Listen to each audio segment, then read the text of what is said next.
अगला क्वेश्चन है कि पादप कोशिका की रसधानी में जल घुलित वर्णक कौन से होते हैं। यानी कि पादप कोशिका की जो रसधानी होती है उसमें जल घुलित यानी जल में घुलने वाले वर्णक कौन से होते हैं। तो एंथोसाइनिन जो है ये ऐसी पादप कोशिका की रसधानी में पाया जाता है जो जल में घुलने वाली होती है। तो बोलेंगे पादप कोशिका की रसधानी में जल घुलित वर्णक एंथोसाइनिन पाए जाते हैं। ये लाल, नीले व बैंगनी रंग के होते हैं। ये एंथोसाइनिन किस रंग के होते हैं? लाल, नीले व बैंगनी रंग के होते हैं जो पुष्पों को रंग प्रदान करते हैं। अगला क्वेश्चन है, खेत से लाई गई एक पादप कोशिका में विद्यार्थी द्वारा अंत्यावस्था देखी गई। वह अपने शिक्षक से कहता है कि यह कोशिका अंत्यावस्था पर अन्य कोशिका से भिन्न है। तो इसमें क्या है? इसमें कोशिका प्लेट नहीं बनती और इस कारण इस कोशिका में अन्य विभाजन वाली कोशिकाओं की अपेक्षा अधिक गुणसूत्र रहते। इसका क्या परिणाम है? तो इसका परिणाम कह रहा है यहाँ पे बहुगुणिता। तो क्यों? तो बहुगुणित जो है कोशिकाओं में बहुगुणित अवस्था गुणसूत्र समुच्चय के 2 से अधिक बार पाए जाने से उत्पन्न होती है। रेफेनोब्रेसिकी, ट्रिटिकल यानी गेहूं आदि बहुगुणिता के उदाहरण है। ये दोनों के दोनों क्या है? बहुगुण यानी कि रेफेनोब्रेसिकी, ट्रिटिकल यानी गेहूं आदि जो है ये क्या है? बहुगुणिता का उदाहरण है। अगला क्वेश्चन है कि आपके उद्यान में एक पादप प्रकाश श्वसन से होने वाली हानि से बचता है। उसकी जल उपयोग की दक्षता उन्नत है। वह उच्च ताप पर प्रकाश संश्लेषण की उच्च दर को दर्शाता है और उसकी नाइट्रोजन उपयोग की क्षमता उन्नत है। तो आप इस पादप को निम्नलिखित में से किस एक कार्य के समूह में रखेंगे? तो यह किस एक कार्य के समूह में होगा? C4। यहाँ बताया गया है कि C4 पादप जो होता है ना वो उष्णकटिबंधीय क्षेत्रों में पाए जाने वाले विशेष पादप है। तो क्वेश्चन कि C4 पादप किस क्षेत्र में पाए जाते हैं? तो यह उष्णकटिबंधीय क्षेत्रों में पाए जाते हैं जो उच्च ताप को सहन कर सकते हैं। ये भी याद रखना है कि C4 पादप क्या होता है? ये उच्च ताप को सहन कर सकते हैं और ये कहाँ पाए जाते हैं? ये उष्णकटिबंधीय क्षेत्रों में पाए जाते हैं। इसमें प्रकाशीय शोषण नहीं होता है। C4 पादप में प्रकाशीय शोषण नहीं होता है। इन पादप में CO2 की कम सांद्रता में भी प्रकाश संश्लेषण की गति तथा उत्पादकता अधिक होती है। यानी C4 का क्या खासियत है? इसमें CO2 की अगर कम भी सांद्रता हो तो प्रकाश संश्लेषण की गति तथा उत्पादकता जो होती है वो अधिक होती है। इन पादप की नाइट्रोजनों उपयोग की दक्षता उन्नत होती है। यानी C4 पादप की जो नाइट्रोजन उपयोग की दक्षता होती है वो उन्नत होती है। अगला क्वेश्चन है, निम्नलिखित में से कौन सा कथन सही नहीं है? यानी कि इसमें से कौन है जो गलत है? पहला कथन पढ़ते हैं कि रुके हुए जल में उगती हुई जो जल हाइसिंथ जिसको हम लोग जलकुंभी बोलते हैं ये जल से ऑक्सीजन खींच लेती है जिससे मछलियों की मृत्यु हो जाती है। तो यह कथन सही है कि जल हाइसिंथ जो होता है रुके हुए या ठहरे हुए पानी में से ऑक्सीजन को खींच लेता है जिससे जो जलीय जीव होते हैं उसकी मृत्यु हो जाती है। तो यह कथन सही है। अगला है कि अलैंगिक जनन द्वारा उत्पन्न संतानों को क्लोन कहा जाता है। तो यह भी कथन सही है कि अलैंगिक प्रजनन द्वारा जो आनुवांशिक रूप से समान होते हैं अपने, क्योंकि आनुवांशिक रूप से समान होते हैं तो इसीलिए उसे क्या कहा जाता है? क्लोन। तो यह भी कथन सही है। अगला क्वेश्चन है, इसमें कथन कि सूक्ष्मदर्शीय चल अलैंगिक प्रजनन संरचनाएं चल बीजाणु कहलाती है। तो यह भी कथन सही है कि जो सूक्ष्मदर्शीय चल अलैंगिक प्रजनन संरचनाएं होती है उसको क्या कहते हैं? चल बीजाणु कहते हैं। इसमें डी में बताया गया कि आलू, केला और अदरक में पादप रूपांतरित तने में उपस्थित पर्वों से उत्पन्न होते हैं। तो यहाँ कथन ये गलत है। आलू में आंख द्वारा होता है। तो वही कहता आलू, केला और अदरक में पादप रूपांतरित तने में उपस्थित पर्वों से उत्पन्न होती है। तो ऐसा नहीं है। यहाँ व्याख्या में बताया गया है कि आलू, केला और अदरक तीनों भूमिगत तने के उदाहरण हैं। तीनों के तीनों क्या है? भूमिगत तने के उदाहरण हैं। इनमें नए अंकुरन सदैव पर्वसंधि से निकलते हैं। इनमें नए अंकुरन कहाँ से निकलते हैं? तो पर्वसंधि से निकलते हैं। पर्व दो तने की पर्वसंधियों के बीच के स्थान को कहते हैं। पर्व किसे कहते हैं? नोड किसे कहते हैं? दो तने की पर्वसंधियों के बीच के जो स्थान होते हैं उसी को नोड कहते हैं, यानी हिंदी में पर्व। अगला क्वेश्चन है कि निम्नलिखित में से कौन सा विभिन्नता लाने वाले नए आनुवांशिक संयोजन को उत्पन्न करता है? तो लैंगिक जनन में विभिन्नता होती है। लैंगिक जनन में विभिन्नता आती है। तो यहाँ बताया गया है कि सजीवों में विभिन्नता मुख्यतः लैंगिक जनन के द्वारा आती है। इसके निम्न कारण है। तो लैंगिक जनन में क्या होता है, यानी कि लैंगिक जनन में नर एवं मादा दोनों के युग्मकों के मिलने से नया जीव बनता है, इसलिए दोनों के गुण नए जीव में समाहित होते हैं, पहली बात। और दूसरी की युग्मक जो है अणुसूत्री विभाजन द्वारा बनते हैं। लैंगिक जनन में युग्मक जो तैयार होते हैं वो कौन से विभाजन से बनते हैं, तो अणुसूत्री विभाजन द्वारा बनते हैं। युग्मक बनते समय इस विभाजन की पूर्वावस्था की पैकेटिन अवस्था में क्रॉसिंग ओवर में समजात गुणसूत्रों के बीच जीन विनिमय होने से गुणों में भिन्नता आती है। यानी युग्मक जब अणुसूत्री विभाजन द्वारा बनते हैं तो युग्मक बनते समय इस विभाजन की जो पूर्वावस्था की जो पैकेटिन अवस्था होती है ना, उसमें क्रॉसिंग ओवर में समजात गुणसूत्रों के बीच जीन विनिमय होने से क्या होता है, गुणों में विभिन्नता आती है।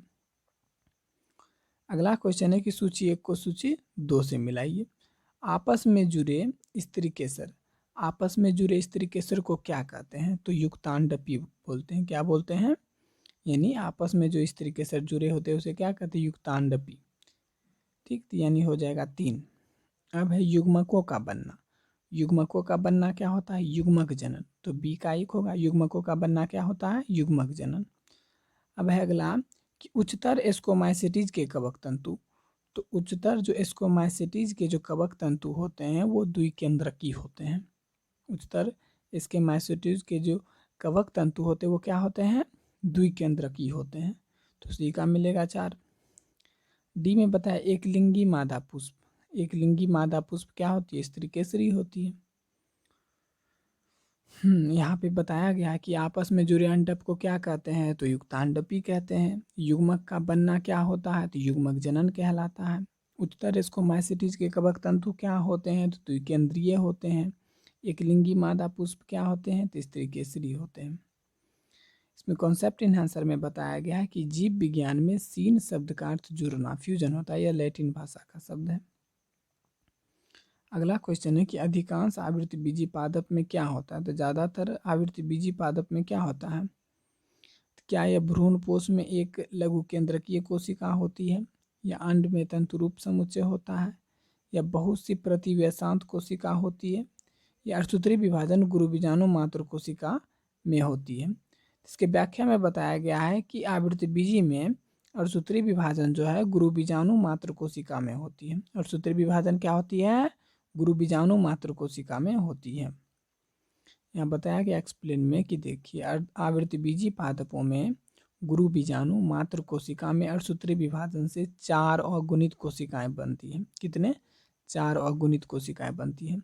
इसमें से 3 जो होता है वो क्या होता है, विलुप्त हो जाता है, बचा 1, तथा 1 जो होता है वो कोशिका समसूत्री विभाजन करके भ्रूण कोश की रचना करती है। 3 विलुप्त हो जाता है, 1 जो बचता है वो क्या चीज़ की रचना करती है, भ्रूण कोश की रचना करती है, जिसमें निम्न संरचना पाई जाती है। एक जो होता है अंड कोशिका के साथ सहायक कोशिकाएं जो कि अंडुपकरण समुच्चय बनाती है, और 3 जो होता है प्रतिमुख कोशिकाएं, और 2 जो होता है वो सेंट्रल कोशिकाएं जो कि द्वितीयक केंद्रक 2n बनाती है। अब आगे बताया गया है कि जल हाइसिंथ और जल कुमुदनी में परागन किसके द्वारा होता है, जल हाइसिंथ और जल कुमुदनी में परागन किसके द्वारा होता है। भले ये दोनों पौधा पानी में होता है लेकिन इसमें जो होता है परागन जल द्वारा नहीं होता है, असल में कीट या पवन के द्वारा होता है, नहीं हवा के द्वारा होता है, कीट या हवा के द्वारा। तो इसमें बोलेंगे कि जल हाइसिंथ वाटर हाइसिंथ में बहुत सारे आकर्षक पुष्प सुकी पुष्पक्रम में जल से ऊपर सतह पर पादप में विकसित होते हैं, ये कीटों को आकर्षित करते हैं।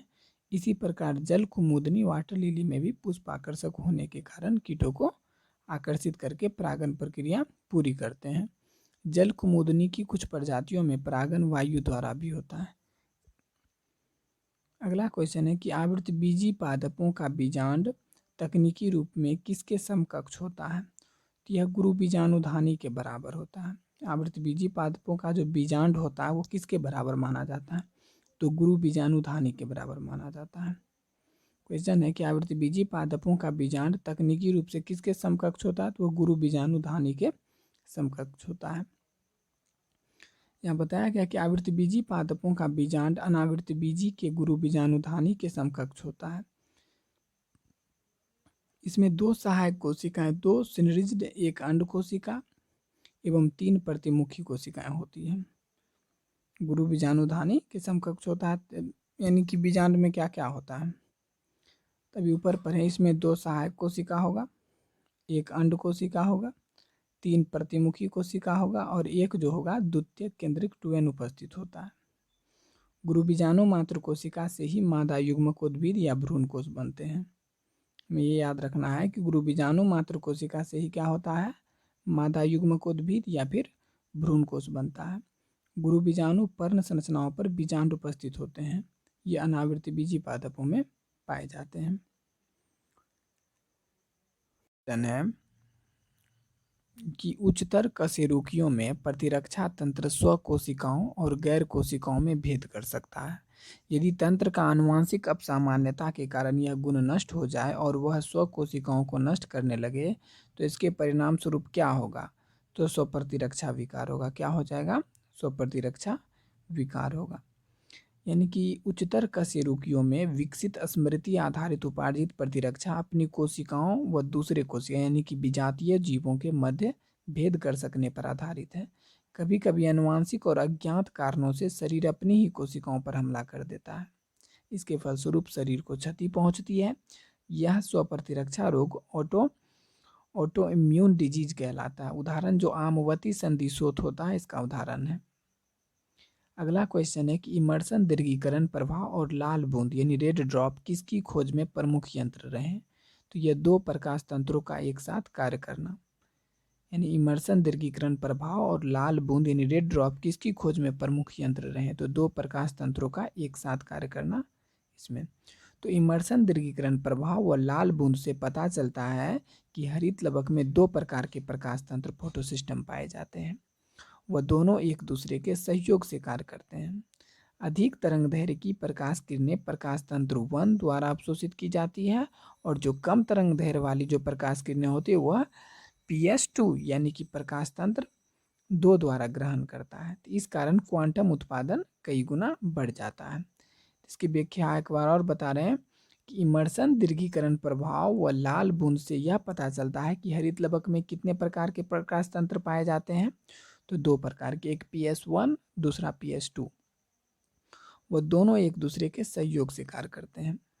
अधिक तरंग दैर्घ्य की जो प्रकाश होती है ना, वो किरणें कौन अवशोषित करता है, PS1 अवशोषित करता है। और जो कम तरंग दैर्घ्य का प्रकाश होता है वो कौन अवशोषित करता है, PS2 यानी प्रकाश तंत्र 2 अवशोषित करता है। अगला क्वेश्चन है कि सही कथन चुनिए।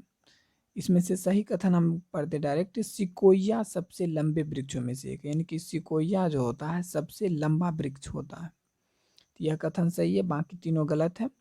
तो एग्जाम्पल पे आते डायरेक्ट व्याख्या पे कि संसार का सबसे अधिक ऊंचाई का पादप सिकोया संपरवायरेंस है, जो कैलिफोर्निया के रेडवुड पार्क में स्थित है। कहाँ पे है, कैलिफोर्निया के रेडवुड पार्क में स्थित है। अगला क्वेश्चन है कि कायिक कोशिकाओं में समसूत्रण के दौरान निम्नलिखित में से कौन सा लक्षण नहीं पाया जाता है, तो कायिक कोशिका में समसूत्रण के दौरान सूत्र युग्मन नहीं पाया जाता है। कायिक कोशिकाओं में समसूत्रण के दौरान कौन सा गुण नहीं पाया जाता है, तो सूत्र युग्मन नहीं पाया जाता है। तो सूत्र युग्मन का मतलब समझते हैं कि सूत्र युग्मन यानी सिनेप्सिस कायिक कोशिकाओं में समसूत्रण के दौरान होने वाली घटना नहीं है। 2 समजात गुणसूत्रों के साथ आकर जोड़े बनाने को ही हम लोग सूत्र युग्मन कहते हैं। यह क्रिया अर्धसूत्री विभाजन की प्रथम पूर्वावस्था की जाइगोटिन अवस्था में संपन्न होती है। तो क्वेश्चन, सूत्र युग्मन किस अवस्था में होती है, तो जो अर्धसूत्री विभाजन होती है उसकी जो प्रथम अवस्था है पूर्वावस्था में जो जाइगोटिन अवस्था होती है उसी में संपन्न होती है सूत्र युग्मन। अगला क्वेश्चन है कि फुफ्फुस धमनी के भीतर रुधिर दाब होता है, यानी फुफ्फुस धमनी जो होता है उसके बीच ब्लड प्रेशर कितना होता है, तो फुफ्फुस शिरा के भीतर जितना होता है उससे ज़्यादा ही होता है। फुफ्फुस धमनी में ज़्यादा होता है, यानी कि शिरा से ज़्यादा होता है। एक्सप्लेन में बताया गया है कि फुफ्फुसीय धमनी की दीवारें अत्यधिक मोटी, पेशीय व लचीली तथा गुहा संकरी होती है। धमनी की जो दीवार होती है वो क्या होती है, अत्यधिक मोटी होती है, पेशीय होती है, वो लचीली तथा गुहा संकरी होती है। अतः इसमें रुधिर अत्यधिक दाब व झटके के साथ आगे की ओर बहता है। जबकि फुफ्फुसीय शिरा की दीवार जो होती है, शिरा की दीवार महीन व लोचदार तथा गुहा जो होती है वो चौड़ी होती है, तो इनमें रुधिर के बहने की दिशा की गति क्या होती है? धीमी व एक सी रहती है। अगला क्वेश्चन है, निम्नलिखित संरचनाओं में से कौन सी संरचना पक्षी के पंख के समजात है? तो पक्षी के पंख के समजात कौन है? व्हेल का पंख। पक्षी के पंख का समजात कौन है? व्हेल का पंख। तो यहाँ बताया गया कि व्हेल के पंख व पक्षी के पंख समजात है।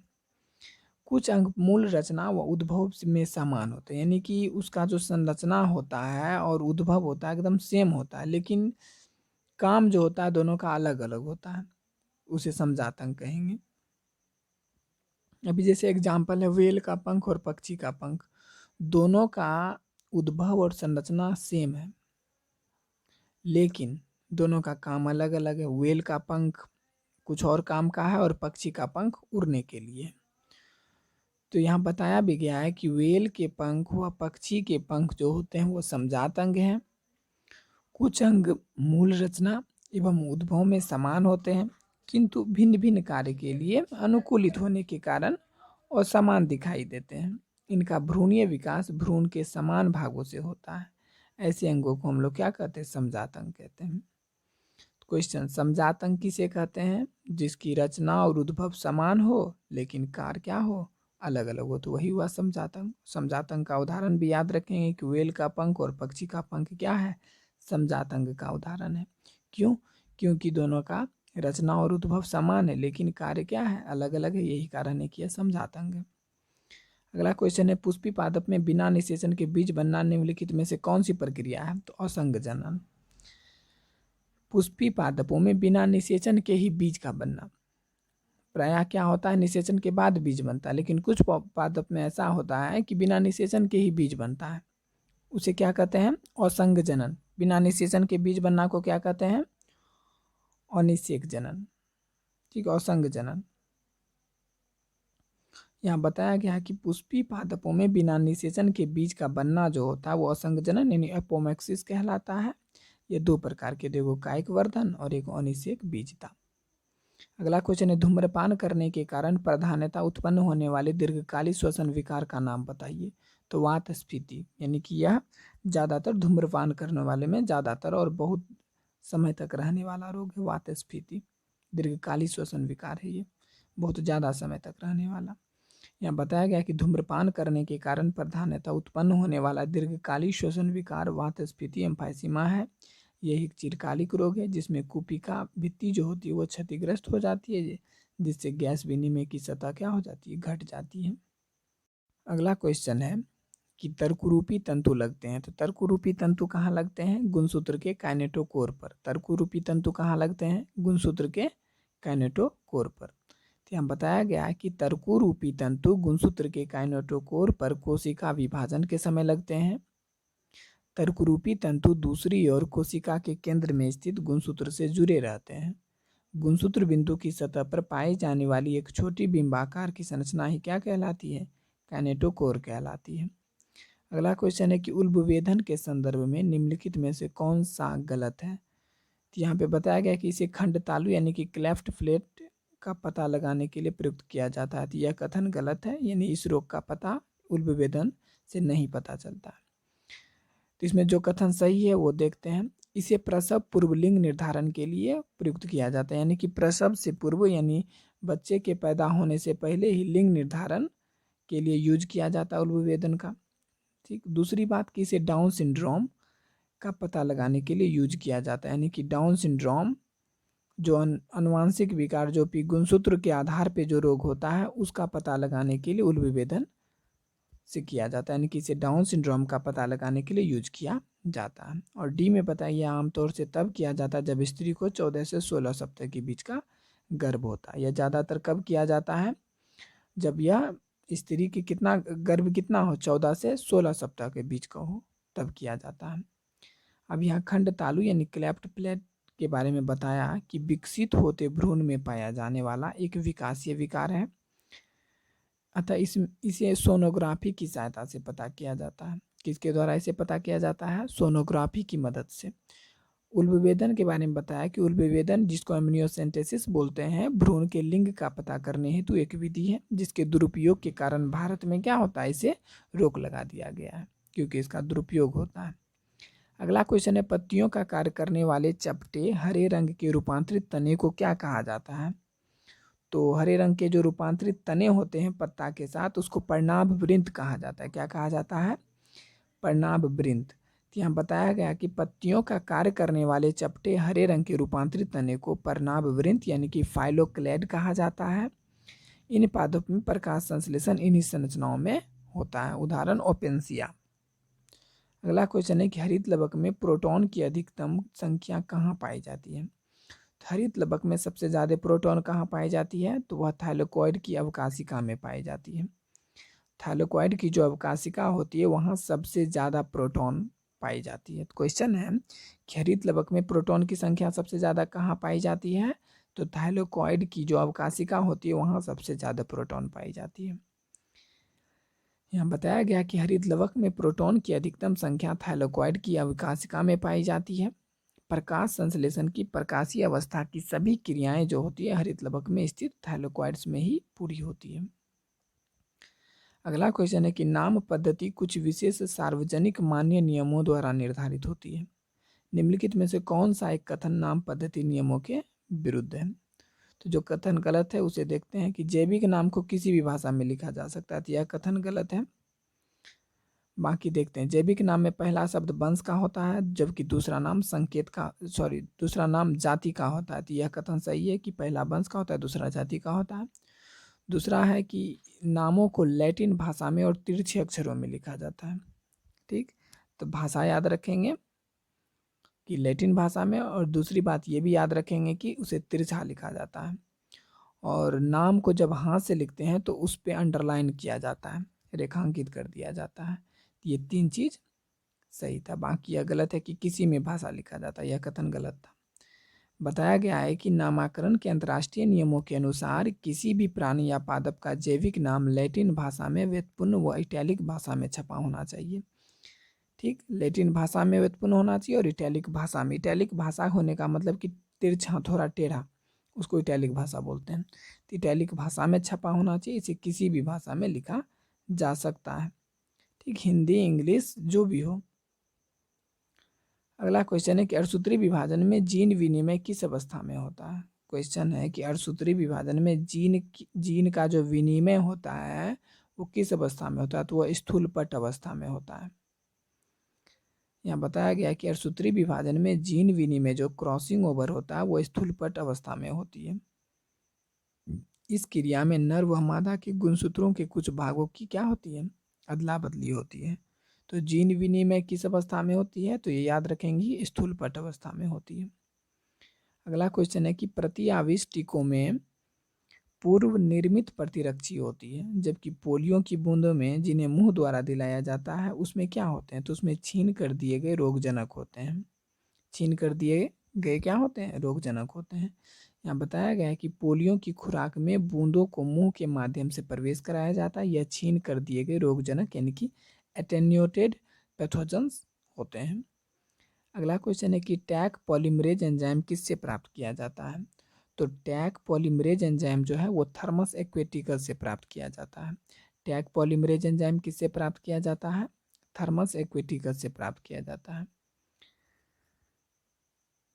व्याख्या यहाँ पे पोलियो के बारे में, लेकिन डी हम लोग ये पढ़ेंगे कि टैक पॉलीमरेज नामक डीएनए पॉलीमरेज को थर्मस एक्वेटिकस नामक जीवाणु से पृथक किया जाता है। ये पॉलीमरेज श्रृंखला अभिक्रिया के लिए उपयोगी होता है। अब पहले ये क्वेश्चन पढ़ लेते हैं। निम्नलिखित में से कौन सा हीमोफीलिया का सबसे अधिक उपयुक्त वर्णन प्रस्तुत करता है? हीमोफीलिया का सबसे उपयुक्त वर्णन कौन? तो एक्स सहलगन अप्रभावी जीन का विकार, यानी एक्स सहलगन जो होता है वो अप्रभावी जीन का विकार जो है हीमोफीलिया का सबसे उपयुक्त वर्णन करता है।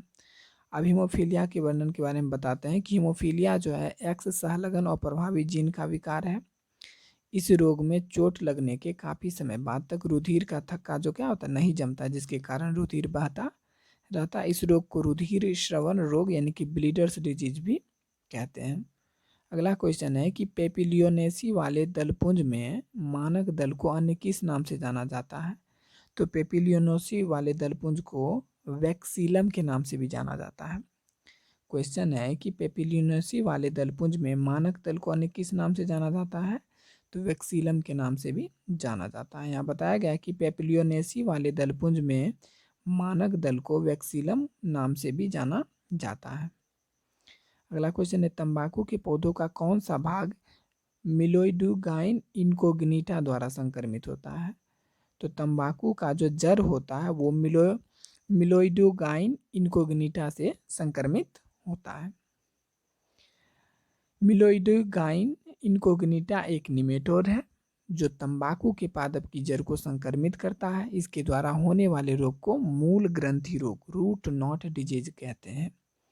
अगला क्वेश्चन है, निम्नलिखित में से कौन सा कथन वीरोइड के विषय में गलत है?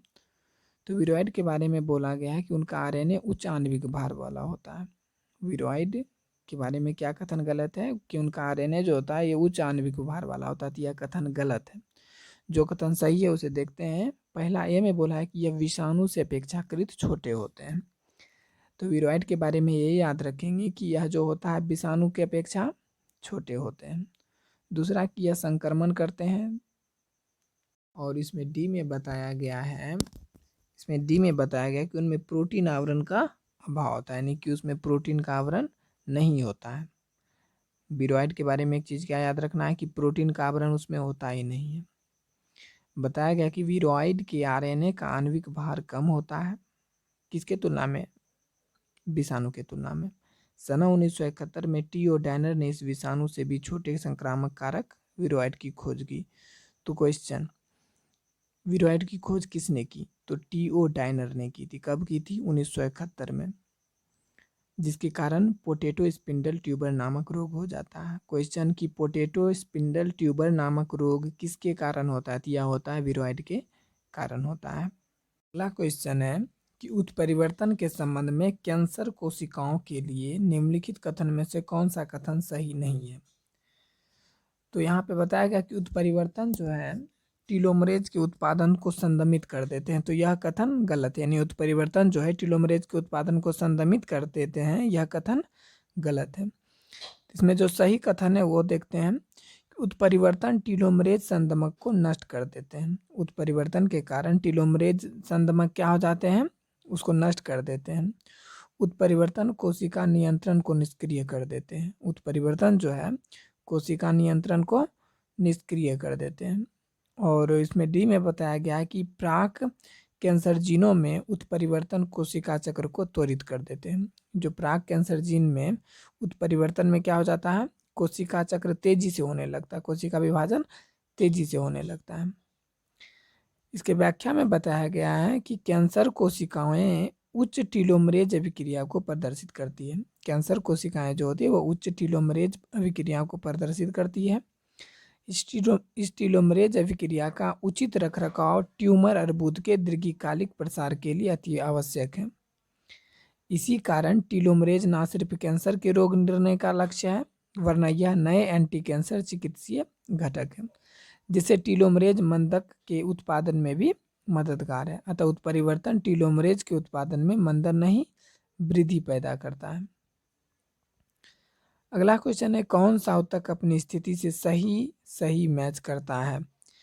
तो चिकनी पेशी जो है ये आंत भित्ति में पाया जाता है। यह कथन सही है कि चिकनी पेशी कहाँ पाया जाता है? तो हमारे आंत के भित्ति में पाया जाता है चिकनी पेशी। तो यहाँ बताया गया है कि विकल्प डी सही है, अर्थात आंत भित्ति चिकनी पेशियों यानी स्मूथ मसल्स की बनी होती है, जबकि कंडराएं सघन तंतुमय संयोजी ऊतक डेंस फाइब्रस कनेक्टिव टिश्यू के अंतर्गत आती है। कंडराएं किसके अंतर्गत आती है? सघन तंतुमय संयोजी ऊतक के अंतर्गत आती है। नासिकाग्र प्रत्यास्थ उपास्थि यानी इलास्टिक कार्टिलेज का बना होता है। हमारा जो नासिकाग्र होता है जिसे हम लोग नाक का हड्डी बोलते हैं, वह जो होता है प्रत्यास्थ उपास्थि। प्रत्यास्थ उपास्थि मतलब लचीला हड्डी यानी इलास्टिक कार्टिलेज का बना होता है। अमाशय की दीवार सामान्य स्तंभी उपकला यानी सिंपल कॉलम्नर एपिथेलियम की बनी होती है। अमाशय की दीवार किस प्रकार की कोशिका की बनी होती है? तो स्तंभी उपकला की बनी होती है। अमाशय की दीवार किस प्रकार की कोशिका की बनी होती है? स्तंभी उपकला की बनी होती है। अगला क्वेश्चन है कि हार्मोन के निम्नलिखित युग्मों में से कौन सा युग्म एक दूसरे का विरोधी विपरीत प्रभाव वाला नहीं है? तो पहला है इंसुलिन और ग्लूकागोन, तो यह दोनों विपरीत प्रभाव वाला है। इंसुलिन है जो हमारे शरीर में चीनी को कम करता है, जबकि ग्लूकागोन हार्मोन जो है यह हमारे शरीर में चीनी की वृद्धि करती है। उसी तरह एल्डोस्टेरोन, एट्रियल नाइट्रोयूरेटिक कारक, ये दोनों आपस में अपोजिट है। बाकी रिलैक्सिन और इनहिबिन ये दोनों आपस में अपोजिट नहीं है। उसी तरह पैराथार्मोन और कैल्सिटोनिन भी कैल्शियम के लिए ये दोनों आपस में अपोजिट है। अब इसका व्याख्या समझते हैं कि रिलैक्सिन हार्मोन अंडाशय तथा अपरा से स्रावित होने वाला हार्मोन है। रिलैक्सिन हार्मोन कहाँ से स्रावित होता है? तो यह अंडाशय से और अपरा से स्रावित होता है। रिलैक्सिन हार्मोन जो है अंडाशय तथा अपरा से स्रावित होने वाला हार्मोन है, जो कि गर्भावस्था के समय मुख्य रूप से सहायक होता है। जबकि अगर इनहिबिन की बात करें तो इनहिबिन ब्रिसन में स्थित सर्टोली की कोशिका द्वारा स्रावित हार्मोन है। इनहिबिन जो है ब्रिसन में स्थित सर्टोली की कोशिका, और हमेशा याद रखेंगे कि सर्टोली कोशिका जो है शुक्राणु को पोषण प्रदान करता है। सर्टोली कोशिका क्या करता है? शुक्राणु को पोषण प्रदान करता है। तो इसमें पढ़ रहे हैं, जबकि इनहिबिन ब्रिसन में स्थित सर्टोली की कोशिकाओं द्वारा स्रावित हार्मोन है, जो शुक्राणुओं के उत्पादन को प्रेरित करने वाले अन्य हार्मोन के प्रभाव का नियमन करते हैं। अगला क्वेश्चन है कि द्वार कोशिकाओं को घेरने वाली विशिष्टीकृत बाह्य त्वचीय कोशिकाओं को क्या कहा जाता है? तो द्वार कोशिकाओं को घेरने वाली विशिष्टीकृत बाह्य त्वचा कोशिकाओं को सहायक कोशिका कहते हैं। जो रंध्र होता है उसमें बाहर में जो कोशिका होता है वो कौन सी कोशिका होती है? सहायक कोशिका होती है। यहाँ बताया गया है कि रंध्रों में द्वार कोशिकाओं को घेरने वाली विशिष्टीकृत बाह्य त्वचीय कोशिकाओं को क्या कहते हैं? सहायक कोशिकाएं कहा जाता है। और इसमें याद रखेंगे कि इसमें हरित लवक नहीं पाया जाता है। सहायक कोशिका में हरित लवक नहीं पाया जाता है। अगला क्वेश्चन है कि मानवों में निषेचन प्रक्रिया व्यवहारिकता तथा तभी संभव होगी जब क्या होगी? जब अंडाणु और शुक्राणु का स्थानांतरण फैलोपियन नली के एम्पुलरी स्थमिक संगम पर एक ही समय पर हो, तभी निषेचन संभव है, नहीं तो नहीं। यहाँ बताया गया है कि देखिए, मानवों में निषेचन प्रक्रिया व्यवहारिकता तभी संभव होगी जब अंडाणु तथा शुक्राणु का स्थानांतरण फैलोपियन नली के एम्पुलरी स्थमिक संगम पर एक ही समय पर हो, तभी निषेचन संभव है, नहीं तो नहीं। अगला क्वेश्चन है, निम्नलिखित में से कौन सा एक प्रारंभिक प्रकूट है? यानी कि प्रारंभिक प्रकूट कौन है? AUG जो है यह क्या है? प्रारंभिक प्रकूट। यहाँ बताया गया है कि AUG प्रकूट को प्रारंभिक प्रकूट यानी स्टार्टर कोडॉन कहते हैं, जो मिथियोनिन नामक अमीनो अम्ल को कूट करता है। AUG मतलब क्या हुआ? मिथियोनिन। AUG किसको कूट करता है? मिथियोनिन। तो AUG मिथियोनिन को कूट करता है, नामक अमीनो अम्ल को कूट करता है। बाकी UAA, UAG और UGA को विराम प्रकूट स्टॉप कोडॉन कहते हैं। ये भी याद रखना है। UAA क्या है? विराम कोडॉन, यानी कि विराम प्रकूट है। स्टॉप कोडॉन इसका कोई मतलब नहीं होता। UAG भी विराम प्रकूट है और UGA भी विराम प्रकूट है। अगला क्वेश्चन है कि एक नदी में जब कार्बनिक अपशिष्ट से भरपूर घरेलू वहित मल बहकर गिरता हो तो उसका क्या रीजन हो सकता है? उसका क्या परिणाम होगा? तो ऑक्सीजन की कमी के कारण वहाँ की मछलियाँ क्या होगी? मर जाएगी। यानी कि पहले क्या होगा? वहाँ का BOD बढ़ जाएगा। वहाँ का BOD बढ़ जाने से वहाँ में जो जलीय जीव होंगे वो क्या होंगे? मर जाएंगे। यहाँ बताया गया कि अभिवाही जलाशयों में जैव पदार्थों के जैव निम्नीकरण से जुड़े सूक्ष्म जीव ऑक्सीजन की काफ़ी मात्रा का उपयोग करते हैं। इसके फलस्वरूप वहित मल विसर्जन स्थल पर भी अनुप्रवाह जल में घुली ऑक्सीजन की मात्रा में तेजी से गिरावट आती है, और इसके कारण मछलियाँ व अन्य जलीय जीवों की क्या होती है? मृत्यु दर में वृद्धि हो जाती है। अगला क्वेश्चन है कि जीवन की उत्पत्ति के संदर्भ में 2 कथन दिए गए हैं। पहला कथन कह रहा है कि पृथ्वी पर प्रकट होने वाले आरंभिकतम जीव हरे नहीं थे और संभवतः अवायवीय थे। दूसरा कह रहा है कि प्रथम प्रकट होने वाले स्वपोषी जीव रसो स्वपोषी थे, जिन्होंने ऑक्सीजन का उत्सर्जन नहीं किया। इसमें दोनों के बारे में बताइए क्या है? तो दोनों का बोल रहा है यहाँ पे, दोनों कथन सही है। यानी कि पृथ्वी पर जो प्रकट होने वाले आरंभिक जीव थे वो हरे नहीं थे, यानी शुरुआती जीव जो थे वो हरे नहीं थे और संभवतः अवायवीय थे, और माना जाता है कि वह क्या थे? अवायवीय थे। इसमें दूसरा बताया गया कि प्रथम प्रकट होने वाले स्वपोषी जीव रसो-स्वपोषी थे, यानी कि पहला जो जीव थे वो स्वपोषी जीव रसो-स्वपोषी थे, जिन्होंने ऑक्सीजन का उत्सर्जन नहीं किया।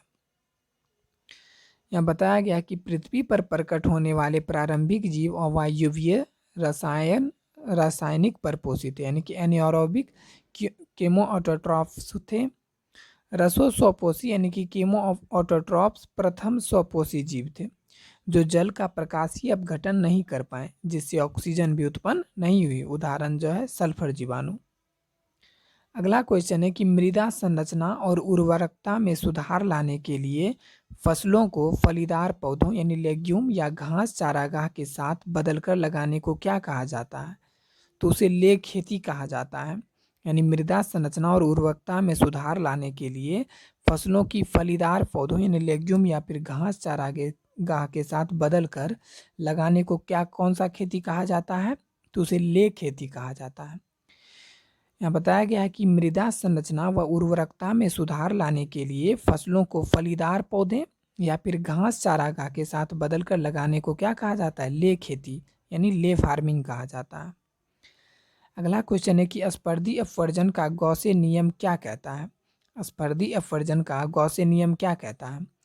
तो कोई भी दो स्पीसीज एक ही निकेत में असीमित अवधि के लिए नहीं रह सकते हैं। यानी कोई भी अगर दो स्पीसीज है तो वह एक ही चीज पे एक ही निकेत में असीमित अवधि के लिए नहीं रह सकते, क्योंकि सीमाकारी संसाधन समान ही होते हैं। इसीलिए एक ही स्पीसीज यानी कि कोई भी दो स्पीसीज एक ही चीज पे नहीं डिपेंड रह सकते हैं। यही स्पर्धी अपवर्जन का गॉसे का नियम कहता है। इसके व्याख्या में बताया गया कि स्पर्धी अपवर्जन के गॉसे के नियम के अनुसार कोई भी दो स्पीसीज एक ही निकेत में असीमित अवधि के लिए नहीं रह सकती, क्योंकि सीमाकारी संसाधन समान ही होते हैं। इसीलिए उसमें स्पर्धी होती है यानी कंपटीशन होता है, और जो उपयुक्त होता है तो वही जीता है। अगला क्वेश्चन है निम्नलिखित में से कौन से विशिष्ट लक्षण हमेशा ही जंतुओं के अनुरूपी वर्ग में पाए जाते हैं? यानी कि निम्नलिखित में से कौन से विशिष्ट लक्षण जो हमेशा ही जंतुओं के अनुरूपी वर्ग में पाए जाते हैं? यहाँ बताया गया है कि उपास्थि अंतःकंकाल जो कि कॉन्ड्रिकोथिज में पाया जाता है, तो यह निश्चित होता है, जबकि और सब चेंज भी हो सकता है। इसमें बताया गया है कि विकल्प डी जो है सही है, अर्थात कॉन्ड्रिकोथिज मछलियों में उपास्थि अंतःकंकाल पाया जाता है। उपवर्ग प्रोटोथीरिया अंडयूज के अतिरिक्त सभी स्तनधारी जरायुज या सजीव प्रजक विविपेरस होते हैं। प्रोटोकॉर्डेट्स व साइक्लोस्टोम्स के अतिरिक्त सभी कॉर्डेट्स में ऊपरी व निचले जबड़े वाला मुख पाया जाता है। प्रोटोकॉर्डेट्स व साइक्लोस्टोम को छोड़कर बाकी जितने भी कॉर्डेट्स हैं सब में ऊपरी व निचले जबड़े वाला मुख पाया जाता है, जबकि प्रोटोकॉर्ड्स और साइक्लोस्टोम में ऐसा नहीं होता है। आगे बताया गया कि मगरमच्छ को छोड़कर सभी सरीसृप में अपूर्णतः विभक्त नीले युक्त 3 कक्ष वाला हृदय पाया जाता है। यानी मगरमच्छ को छोड़कर बाकी जितना भी सरीसृप है सब में 3 कक्ष वाला हृदय होता है, लेकिन अपवाद स्वरूप क्या है? मगरमच्छ में 4 कक्ष वाला हृदय पाया जाता है। अगला क्वेश्चन है कि मादाओं में GnRH पल्स बारंबारता बदलाव का नियंत्रण किसके परिसंचरण स्तरों द्वारा होता है? एस्ट्रोजन और प्रोजेस्टेरोन में बदलाव के द्वारा होता है। यानी कि मादाओं में जो GnRH पल्स बारंबारता बदलाव का कंट्रोल किसके परिसंचरण स्तरों द्वारा होता है? तो यह शरीर में एस्ट्रोजन और प्रोजेस्टेरोन के बदलाव के कारण होता है। यहाँ बताया गया है कि मादाओं में GnRH पल्स बारंबारता बदलाव का नियंत्रण एस्ट्रोजन तथा प्रोजेस्टेरोन के परिसंचरण स्तरों द्वारा होता है। अगला क्वेश्चन है कि सूक्ष्म नलिकाएं संघटक होती है। तो सूक्ष्म नलिकाएं जो होती है वो क्या चीज़ का? तर्करूपी रेशों, तारक केंद्रों और पक्षमाभों के संघटक होते हैं। यानी कि सूक्ष्म नलिकाओं क्या क्या चीज़ का बना होता है? उसमें तर्करूपी रेशे होते हैं, तारक केंद्रों और पक्षमाभों के।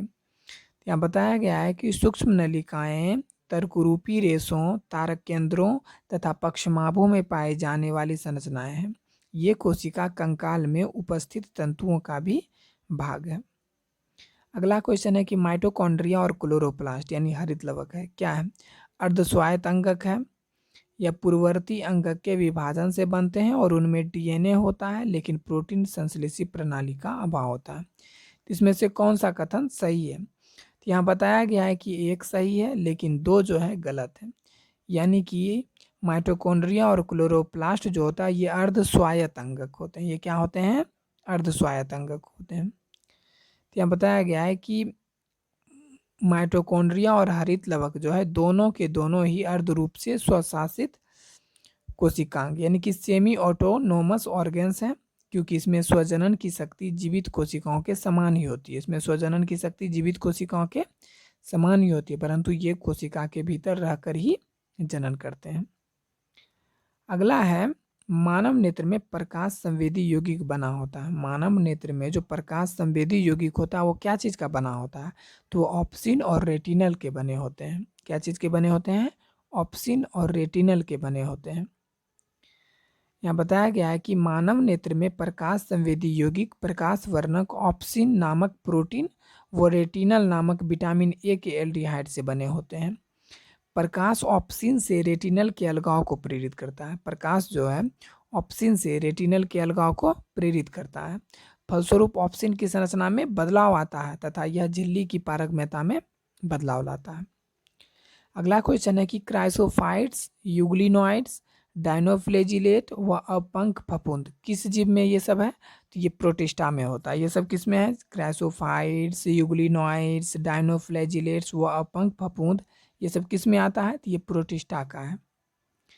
यहाँ बताया गया है कि सभी एक कोशिकीय सुकेंद्रकीय जीव जो होते हैं जैसे कि क्राइसोफाइटा डाइटम्स यानी यूग्लिनोइड जिसको हम लोग यूग्लिना इसका उदाहरण है, डायनोफ्लेजिलेट यानी सिरेसियम व अपंख फफूंद जगत ये सब किस में आता है? ये सब प्रोटिस्टा में ही आते हैं।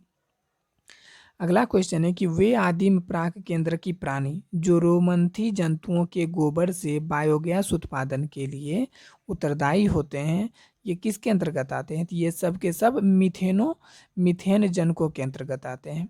यानी कि वे आदिम प्राक केंद्र की प्राणी जो रोमंथी जंतु के गोबर से बायोगैस उत्पादन के लिए उत्तरदायी होते हैं ये सब किसके अंतर्गत आते हैं? तो ये मीथेनोजनकों के अंतर्गत आते हैं।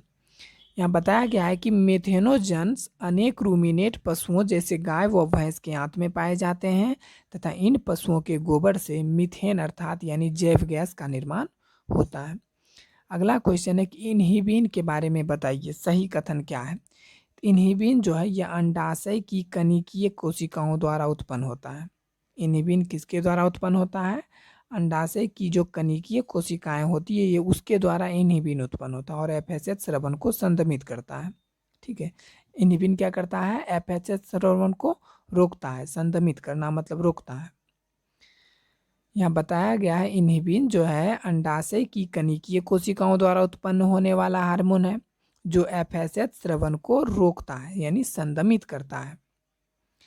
अगला क्वेश्चन है कि बड़े आकार के जंतुओं के मुकाबले में छोटे आकार के जंतुओं के लिए पहाड़ी पर चढ़ना आसान होता है, क्यों? यानी कि जो बड़ा आकार का जंतु होता है उसकी अपेक्षा छोटा वाला जो जंतु होता है वो तेजी से पहाड़ी पर चढ़ता है। ऐसा क्यों? क्योंकि छोटे आकार वाले पशुओं की जो उपापचयी दर होती है वो अपेक्षाकृत क्या होती है? ज़्यादा होती है। यानी कि छोटे आकार वाले जो पशु होते हैं उसकी उपापचयी दर क्या होती है? अपेक्षाकृत बड़े की तुलना में छोटा का ज़्यादा होता है। यहाँ बताया गया है कि बड़े आकार के जंतुओं के मुकाबले में छोटे आकार के जंतुओं के लिए पहाड़ी पर चढ़ना आसान होता है क्योंकि छोटे आकार वाले पशुओं की उपापचयी दर अपेक्षाकृत अधिक होती है। आधारीय उपापचयी दर शरीर के आकार के व्युत्क्रमानुपाती होता है। यानी आधारीय उपापचयी दर क्या होता है? शरीर के आकार के उल्टा होता है। यानी कि अगर बड़ा शरीर है तो उसका उपापचयी दर कम होगा और छोटा शरीर है तो उसका उपापचयी दर अधिक होगा। अगला क्वेश्चन है कि एक लंबे तद्रुप प्रजनन उद्यान मटर पादप को एक बौने तद्रुप प्रजनन उद्यान मटर पौधों से संकरित कराया गया। जब F1 पादप को स्वपरागित किया गया तो जीन प्रारूप का परिणाम किस अनुपात में था? यहाँ बताया गया है कि 1:2:1 यानी कि लंबे समयुग्मजी लंबे विषमयुग्मजी बौनों के रूप में। तो यहाँ बताया गया है कि जैसे कि मान लीजिए कैपिटल टी लंबे हैं और स्मॉल टी बौने हैं। इसमें F1PD में तो दोनों का गुणनफल यानी कैपिटल टी स्मॉल टी यानी विषम युग्मजी लंबे। इसको विषम युग्मजी क्यों बोले? क्योंकि एक कैपिटल टी है तो एक स्मॉल टी है, तो ये विषम युग्मजी है। समयुग्मजी कब बोलते हैं? जब दोनों के दोनों सेम होते। जैसे कि ऊपर में लंबे के बगल में लिखा है कैपिटल टी तो इसको हम लोग समयुग्मजी बोलेंगे। या जैसे कि स्मॉल टी है, दोनों सेम है तो इसीलिए इसको समयुग्मजी बोलेंगे। F1 अब आगे बढ़ते हैं। जब F1 को आपस में संकरित कराया गया तो यहाँ पे हम बनाएंगे पनेट वर्ग। यहाँ कैपिटल टी दोनों तरफ लिख देंगे। इसका डिब्बा बनेगा कैपिटल टी, इस तरह 4 तरह का बनेगा, जिसमें ये देख रहे हैं कि जैसे कैपिटल टी इसको बोलेंगे शुद्ध लंबा, और दूसरा है कैपिटल टी, ठीक है, ये है अशुद्ध लंबा, यानी कि लंबा तो है लेकिन इसमें बहुना का गुण छुपा हुआ है। इसी तरह तीसरा डब्बा देख रहे हैं कैपिटल टी, ये भी अशुद्ध लंबा है, यानी लंबा है लेकिन इसमें बहुना का गुण छुपा है। और तीसरा है लास्ट डब्बा है स्मॉल टी, जो कि छोटा माना जाता है, यानी कि शुद्ध छोटा है, बौना है। तो इसका फिनोटाइप यानी फिगर के अनुसार, फिनोटाइप मतलब फिगर के अनुसार देखें तो 3:1, यानी कि 3 गो लंबा है अगर सीधे देखें और 1 बौना है, तो फिनोटाइप हमसे पूछेगा तो 3:1। लेकिन अगर जीनोटाइप पूछे तो जीनोटाइप में हम तीनों तरह के बताएंगे कि 1 जो है शुद्ध लंबा है, 2 जो है अशुद्ध लंबा है, 1 जो है शुद्ध बौना है, यानी 1:2:1। अब अगला क्वेश्चन पे आते हैं। वातावरण में किस गैस की कमी होने पर त्वचा के कैंसर का अवसर बढ़ जाएंगे? यानी कि वातावरण में अगर ओजोन गैस कम हो जाएगा तो स्किन कैंसर होने का ज़्यादा संभावना होगा। यहाँ बताया गया है कि देखिए ओजोन की कमी होने से त्वचा कैंसर के अवसर बढ़ जाएंगे। पृथ्वी से जो 50 किलोमीटर ऊपर समताप मंडल यानी कि जिसको हम लोग स्ट्रेटोस्फीयर बोलते हैं में ओजोन का कवच स्थित है। तो क्वेश्चन पूछेगा कि ओजोन किस मंडल में स्थित है? तो पहला नंबर समताप मंडल में स्थित है। यह यहाँ से पृथ्वी तल से कितना ऊपर है? तो 50 किलोमीटर। आगे बताया गया कि जो सूर्य की पराबैंगनी किरणों को अवशोषित करता है, तो ओजोन क्या करता है? सूर्य से पराबैंगनी किरणों को, अल्ट्रावायलेट किरण को क्या करता है? एब्जॉर्ब करता है, यानी कि पृथ्वी तक आने नहीं देता है। आगे बताया गया कि पराबैंगनी किरणों से उत्परिवर्तन त्वचा का कैंसर तथा मोतियाबिंद जैसे रोग होते हैं। यानी कि पराबैंगनी किरण से क्या क्या रोग होने की संभावना होती है? इससे कोशिका में उत्परिवर्तन हो सकता है, त्वचा का कैंसर का होने का संभावना होता है, आंख में मोतियाबिंद होने की संभावना होती है। अगला क्वेश्चन है, निम्नलिखित में से कौन सा एक कृषि भूमि पारितंत्र का अभिलक्षण है? तो कृषि भूमि पारितंत्र का अभिलक्षण जो है न्यूनतम आनुवांशिक विविधता। यहाँ बताया गया कि न्यूनतम आनुवांशिक विविधता यानी कि लिस्ट जेनेटिक डाइवर्सिटी कृषि भूमि पारितंत्र का अभिलक्षण है।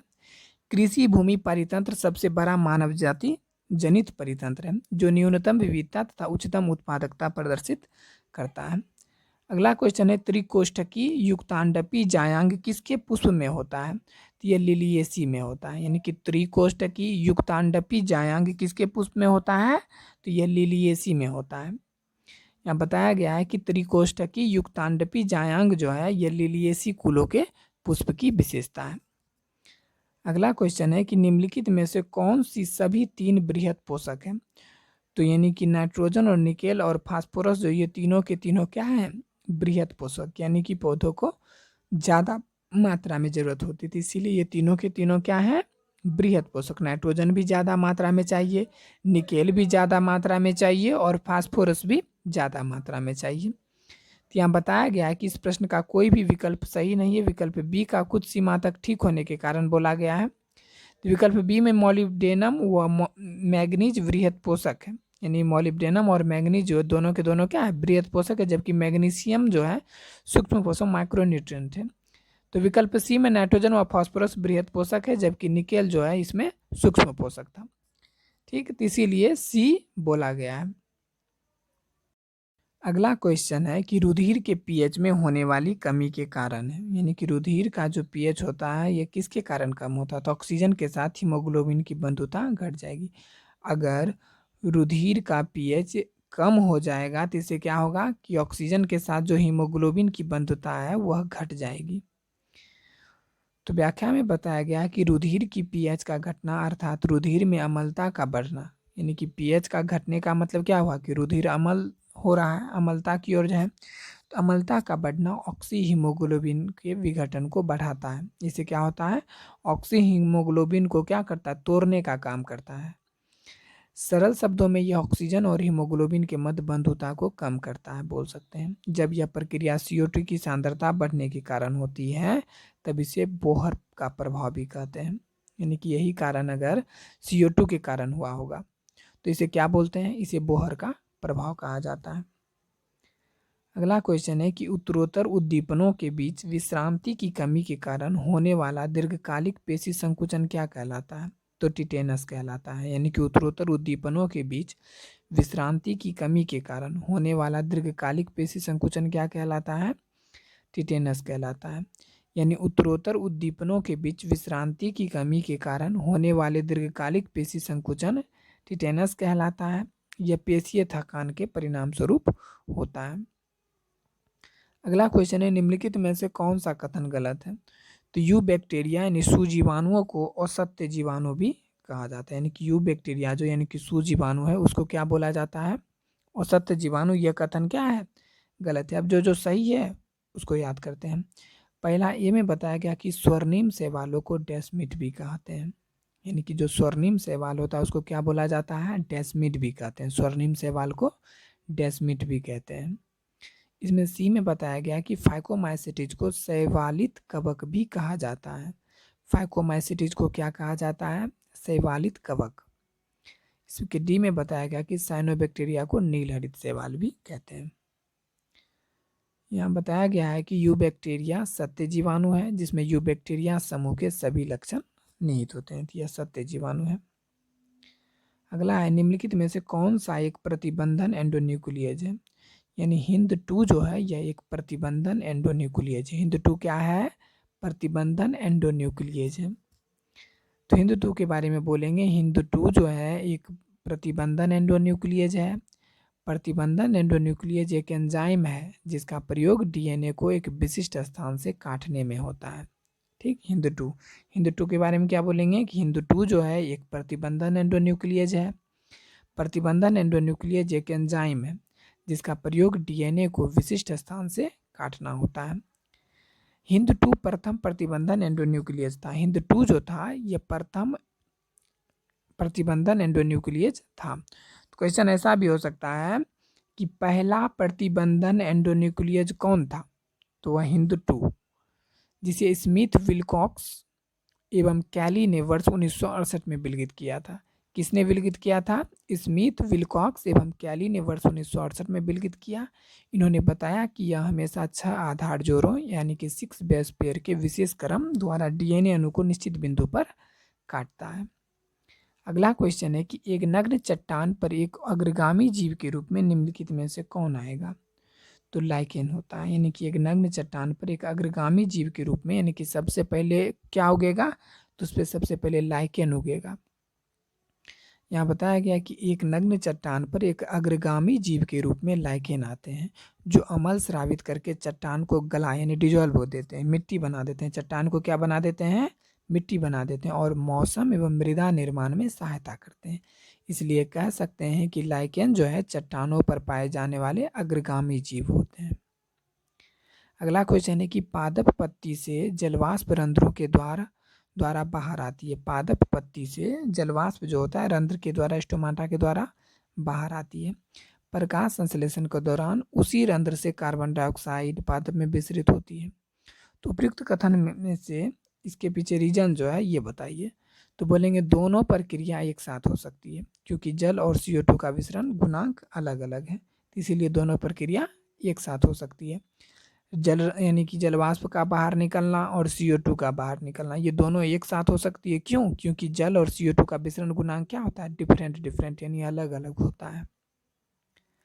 यहाँ बोलेंगे जलवाष्प एवं कार्बन डाइऑक्साइड का विसरण दोनों स्वतंत्र क्रियाएं हैं। उनके विसरण में अंतर वातावरण एवं पत्ती के अंदर के आंशिक दाब पर निर्भर करता है। अगला क्वेश्चन है कि मक्का के जो दाने के बीज पत्र को क्या कहा जाता है, तो मक्का के दाने के जो बीज पत्र होते हैं उसको क्या कहा जाता है, स्कूटेलम। क्या कहा जाता है, स्कूटेलम। मक्का के दाने के बीज पत्र को क्या कहा जाता है, स्कूटेलम। तो बोलेंगे घास कुल में पाया जाने वाला बड़ा आवरण युक्त बीज पत्र को क्या कहते हैं? स्कूटेलम कहलाता है। कोलोराइजा यानी मूलांकुर चोल अंकुरित घास की जड़ को सुरक्षा प्रदान करता है। कोलोराइजा का क्या काम है? कोलोराइजा जिसको हम लोग मूलांकुर चोल बोलते हैं, ये अंकुरित घास की जड़ को क्या करता है? सुरक्षा प्रदान करता है। जबकि प्रांकुर चोल प्ररूप पर सुरक्षा आवरण बनाता है। प्रांकुर भ्रूणीय पादप नवोद्भिद को तैयार तना होता है। अगला क्वेश्चन है, निम्नलिखित में से कौन सी संरचना यकृदगन्यास की वाहिनी के ग्रहणी में खुलने वाले रंध्र की देखभाल करती है? तो ओडाई की जो अवरोधनी होती है ऐसा काम करता है, यानी कि ओडाई की अवरोधनी यकृदगन्यास की वाहिनी के ग्रहणी में खुलने वाले रंध्रों की देखभाल करती है तथा यकृदन्यास की वाहिनी यकृत एवं अग्नाशय से ग्रहणी में स्रवन को लाती है। अगला क्वेश्चन है, अमाशय में जठर रस का स्राव होता है। तो अमाशय में जो जठर रस का स्राव होता है वो भित्तीय कोशिकाओं से होता है। अमाशय में जो जठर रस का स्राव होता है वो कहाँ से होता है? वो भित्तीय कोशिकाओं से होता है। तो बोलेंगे अमाशय में जठर रस यानी HCl का स्रवन जो है जठर ग्रंथियों की भित्तीय कोशिकाओं यानी कि पार्शियल सेल से होती है। उदर में इस भोजन का अम्लीय माध्यम प्रोटियोलिटिक एंजाइम के कारण होता है। अगला क्वेश्चन है कि स्तनधारी में कौन सी रुधिर वाहिका सामान्यतः सबसे अधिक यूरिया वहन करती है? तो यकृत शिरा जो है वहाँ पे सबसे ज़्यादा यूरिया होता है। स्तनधारी में कौन सी रुधिर वाहिका सामान्यतः सबसे अधिक यूरिया वहन करती है? तो यकृत शिरा जो होता है वहाँ पे सबसे ज़्यादा यूरिया होती है। बताया गया कि स्तनधारियों में यकृत शिरा रुधिर वाहिका सामान्यतः सबसे अधिक यूरिया वहन करती है तथा वृक्क शिरा में सबसे कम, यानी कि सबसे कम कहाँ होता है? तो वृक्क शिरा में सबसे कम, क्योंकि यूरिया का निर्माण यकृत में होता है। अगला क्वेश्चन है, इकोसिस्टम यानी पारितंत्र शब्द सबसे पहले किसने बनाया था? तो एजी टेंसले ने बनाया था। किसने बनाया था? एजी टेंसले ने बनाया था। यहाँ बताया गया कि इकोसिस्टम पारितंत्र शब्द का प्रयोग सबसे पहले एजी टेंसले ने सन 1935 में किया था।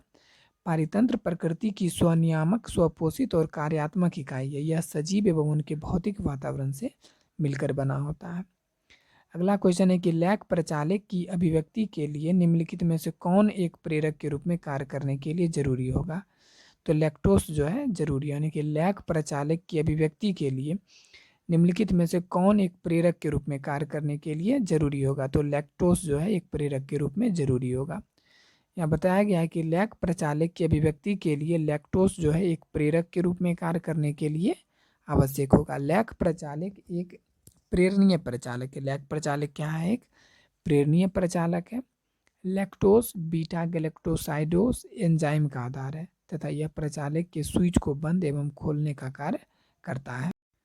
अगला क्वेश्चन है कि नीचे दी गई तालिका में गलत मिलाई गई मदों को चुनिए, यानी कि इनमें से गलत कौन सा है? तो यहाँ गलत बताया गया कि क्लोस्ट्रीडियम ब्यूटाइलिकम जो है और ये लाइपेज से मिला और ये तेल के धब्बों को हटाने का काम करता है। तो यह कथन गलत है। बाकी जो सही है वो देखते हैं। पहला है कि मोनेस्कस परप्यूरस, यह किसका उत्पाद है? स्टेटिन्स का, यानी मोनेस्कस परप्यूरस का उत्पाद क्या है? स्टेटिन्स। और इसका यूज क्या है? ये रुधिर कोलेस्ट्रॉल को कम करने का काम करता है।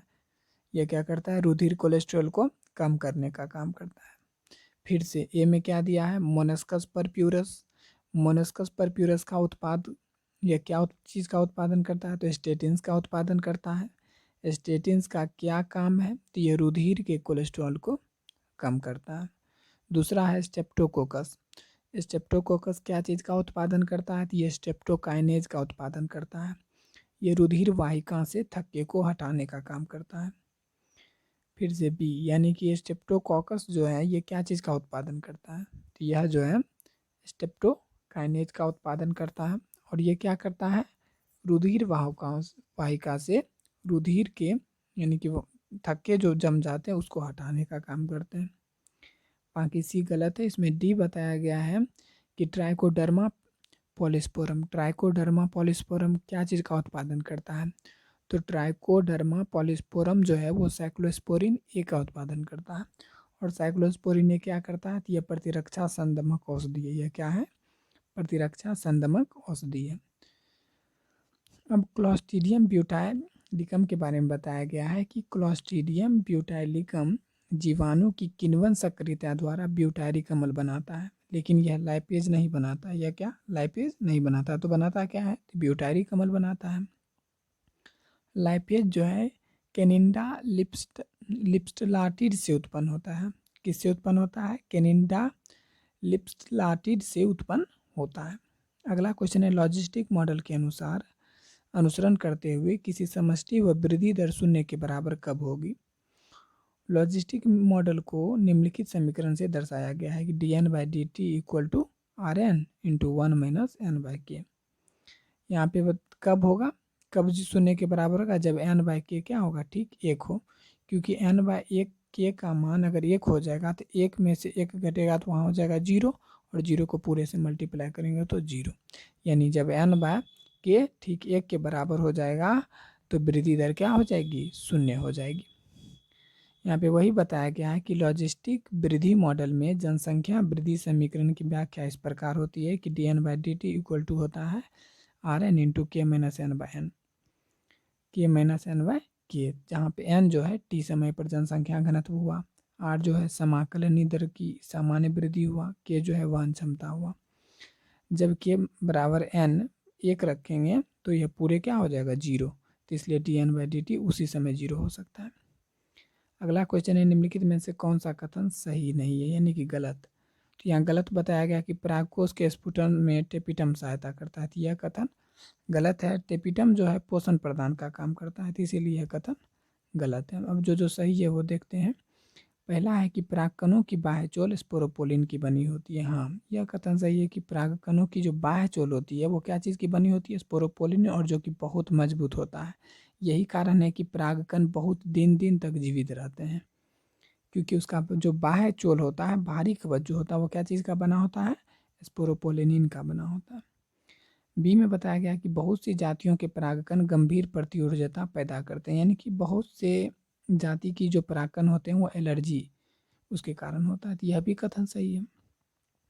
सी में बताया गया कि द्रवित नाइट्रोजन में भंडारित परागकण फसल प्रजनन योजनाओं में प्रयुक्त किए जा सकते हैं, तो यह भी कथन सही है। इसकी व्याख्या में बताया गया है कि परागकोश के स्फुटन में टेपिटम सहायता नहीं करता है। यह परागकोश की अंतःस्तर की आंतरिक परत होती है, यानी टेपिटम क्या होती है, अंदर की परत होती है, जो क्या करती है, सूत्री विभाजन के बाद परागकणों को विकसित करने के लिए पोषण प्रदान करती है। तो टेपिटम के बारे में क्या याद रखेंगे कि यह पहला नंबर यह आंतरिक परत होती है, अंदर वाला परत होती है, और दूसरा ये याद रखेंगे कि यह परागकणों को विकसित होते समय पोषण प्रदान करती है। अगला क्वेश्चन है कि ब्रायोफाइट और टेरिडोफाइट में नर युग्मक के अभिगमन के लिए क्या चीज़ की जरूरत पड़ती है, तो जल निश्चित होनी चाहिए। तो यहाँ बताया गया कि प्रारंभिक सरल पादप जैसे कि शैवाल, ब्रायोफाइटस तथा टेरिडोफाइटस में नर युग्मक का मादा जनन तंत्र तक पहुँचने हेतु जल की आवश्यकता होती है। अगला क्वेश्चन है, निम्नलिखित में से कौन एक तने का रूपांतरण नहीं है, तो नेपेंथिज का घट जो है ये तने का रूपांतरण नहीं है। बाकी सिट्रस के जो कांटे होते हैं वो असल में तने का ही रूपांतरण हुआ। खीरे के जो प्रतान होते हैं वो भी तने का रूपांतरण हुआ, और ओपेंसिया की जो चपटी संरचना होती है वो भी तने का रूपांतरण हुआ। तो यहाँ बताया गया कि नेपेंथिज का जो घट तने का रूपांतरण ना होकर असल में वो पत्ती का रूपांतरण है, जिसको हम लोग घट पर नहीं बोलते हैं। अगला क्वेश्चन है, निम्नलिखित में से कौन सा कोशिकांग केवल एकल कला से घिरा होता है, तो लयनकाय जो है केवल एकल कला से ही घिरा होता है, जबकि हरित लवक, केंद्रक, सूत्रकनिका ये सब 2 झिल्ली से घिरा होता है। इसमें एक ही है लयनकाय जो कि एक ही कोशिकांग से घिरा होता है, बाकी हरित लवक, केंद्रक और सूत्रकनिका ये तीनों के तीनों क्या होते हैं, 2 झिल्ली से घिरे होते हैं। यहाँ बताया गया कि लयन का एकल कला से घिरा कोशिकांग है, जबकि हरित लवक, केंद्रक तथा सूत्रकनिका जो है ये सब के सब दोहरी कला युक्त कोशिकांग होते हैं। अगला क्वेश्चन है कि समवृद्धि संरचना किस कारण उत्पन्न होती है, तो समवृद्धि संरचना अभिसारी विकास के कारण उत्पन्न होती है। समवृद्धि संरचना किस कारण उत्पन्न होती है, तो समवृद्धि संरचनाएं जो है ये अभिसारी विकास के कारण उत्पन्न होती है। तो यहाँ बताया गया कि समवृद्धि संरचनाएं यानी एनालॉगस स्ट्रक्चर्स अभिसारी विकास के फलस्वरूप उत्पन्न होती है। समवृद्धि संरचनाएं ऐसी संरचनाएं हैं जो होती तो बहुत भिन्न प्रकार के जीवों में है, परंतु समान कार्य के लिए उपयोजित हो जाने के कारण समान सी दिखाई पड़ती है। अगला क्वेश्चन, निम्नलिखित में से गलत कथन कौन सा है? तो यहाँ गलत बताया गया है कि ग्लाइसिन एक सल्फर युक्त अमीनो अम्ल है। तो यह ग्लाइसिन के बारे में कथन गलत है। जो सही है वो देखते हैं कि सेलुलोज एक पॉलीसेकेराइड है। यह कथन सही है कि सेलुलोज जो है एक पॉलीसेकेराइड है। सेलुलोज क्या है? एक पॉलीसेकेराइड है। यूरेसिल एक पिरिमिडीन है, यह भी ठीक है। यूरेसिल क्या है? पिरिमिडीन है। और डी में बताया सुक्रोज एक डाइसेकेराइड है। सुक्रोज क्या है? डाइसेकेराइड है। इसमें बताया गया है कि ग्लाइसिन एक सरलतम अमीनो अम्ल है, यानी ग्लाइसिन के बारे में बताया गया कि यह एक सरलतम अमीनो अम्ल है जिसमें कार्यात्मक समूह आर का स्थान हाइड्रोजन परमाणु ले लेता है। अगला क्वेश्चन है कि पुंकेसर के तंतु का निकट सिरा किससे जुड़ा होता है? यह पुष्पासन या दल से जुड़ा होता है। पुंकेसर के तंतु का जो निकट से सिरा होता है वो किससे जुड़ा होता है? यह पुष्पासन या दल से जुड़ा होता है। इसमें बताया गया है कि प्रत्येक पुंकेसर में परागकोश, एंथर व तंतु फिलामेंट्स होते हैं। पुंकेसर के तंतु का निकट से सिरा जो होता है पुष्पासन या दल से जुड़ा होता है, जबकि दूरस्थ सिरा क्या चीज से जुड़ा होता है? वो परागकोश को धारण करता है। अगला क्वेश्चन है कि डीएनए उंगली छापी की किसी भी तकनीक के लिए निम्नलिखित में से किस एक की आवश्यकता नहीं होती है? तो जिंक उंगली विश्लेषण इसकी जरूरत नहीं होती। बाकी प्रतिबंधन एंजाइम इसकी जरूरत पड़ती है। डीएनए संकरण और पॉलीमरेज श्रृंखला अभिक्रिया पीसीआर, ये तीनों की अभी जरूरत होती है, लेकिन जिंक उंगली विश्लेषण की जरूरत नहीं पड़ती है। तो हम बताएंगे कि डीएनए उंगली छापी की किसी भी तकनीक के लिए जिंक उंगली विश्लेषण की जरूरत नहीं पड़ती है। जिंक उंगली विश्लेषण एक छोटा प्रोटीन संरचनात्मक रूपांकन है जिसमें जिंक आयनों द्वारा अणु के रूपों को स्थायित्व प्रदान किया जाता है। यहाँ बताया गया है अगला क्वेश्चन कि निम्नलिखित लक्षणों में से कौन सा एक लक्षण पक्षियों और स्तनधारी दोनों में नहीं पाया जाता है? तो सजीव प्रजकता, तो ये ना ही पक्षियों में पाया जाता है और ना ही स्तनधारी में पाया जाता है सजीव प्रजकता, क्योंकि ये दोनों के दोनों क्या है? अंडज है। ये दोनों के दोनों अंडे देते हैं, तो इसीलिए ये दोनों में सजीव प्रजकता नहीं बोल सकते हैं। तो इसका व्याख्या है कि स्तनधारी सजीव प्रजकता यानी कि विविपेरिटी प्रदर्शित करते हैं। इसका अर्थ है कि ये पूर्ण विकसित शिशु को जन्म देते हैं। ये जो क्या है? पूर्ण विकसित शिशु को जन्म देते हैं।